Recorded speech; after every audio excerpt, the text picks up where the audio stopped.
Hi, everybody. This is Shanna.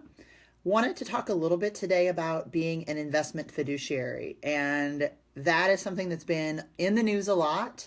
And there are still a lot of questions around it in my industry, and specifically questions regarding if the Department of Labor rule is going to stand in effect now that we have a Republican presidential nominee. So, wanted to talk a little bit about what that means to you today, as well as what it might mean moving forward for your investments. So, I heard a great comparison a while back about the difference between the current suitability standard that we have in our industry and the proposed fiduciary standard that's coming into play more and more often.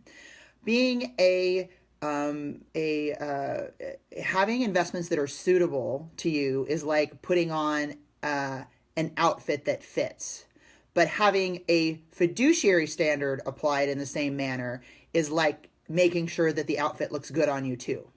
And I absolutely agree with that. There are too many folks in my industry that give different types of advice to people with respect to their 401ks and IRAs.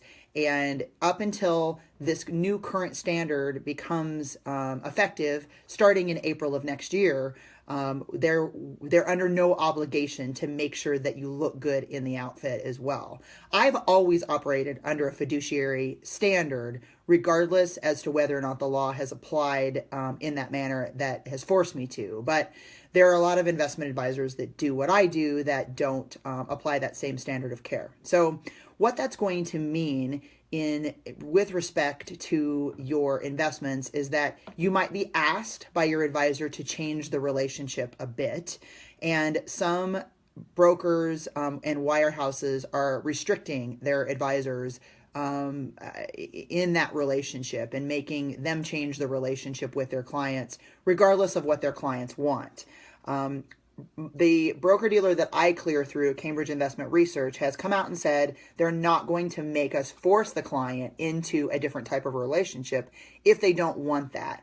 We will, however, have to sign something called a best interest contract with the client in order to keep the relationship that they currently have. And so what that's going to mean is that compensation might be changed, the types of investments that you hold in your accounts might be changed based on your conversation with your advisor or the company that manages those assets.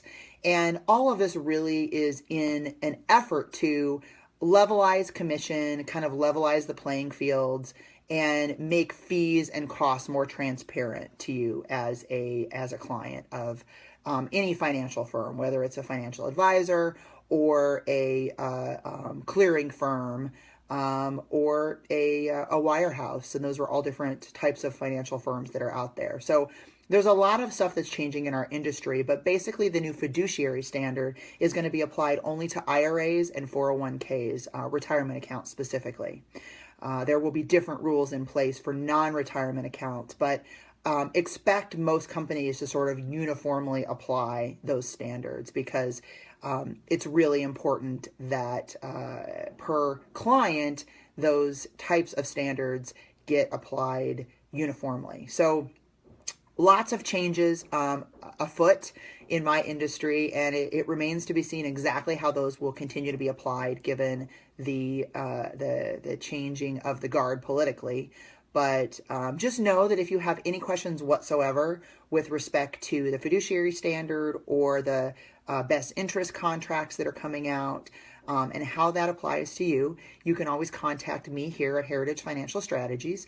Again, my name is Shanna Tinjum, and I'm happy to answer any questions that you have with respect to any of those things. So have a great evening, everyone, and we'll talk to you again next week.